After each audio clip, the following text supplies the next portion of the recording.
In this video, I will quickly show you how to straighten an image and crop it without losing any of the image edges. What you want to do is, once you have the image open, come on over here to the crop tool, and you could come out and move your cursor till you see the corner arrow, and you could rotate it first and kind of eyeball it.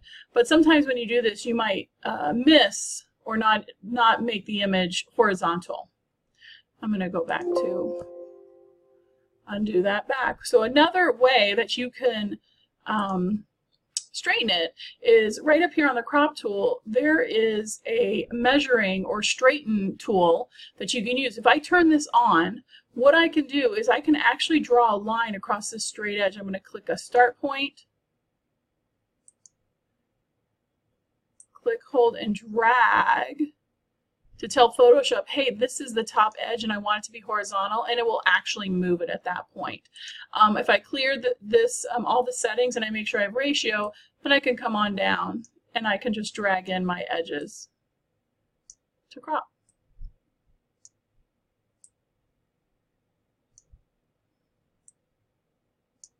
And then click commit.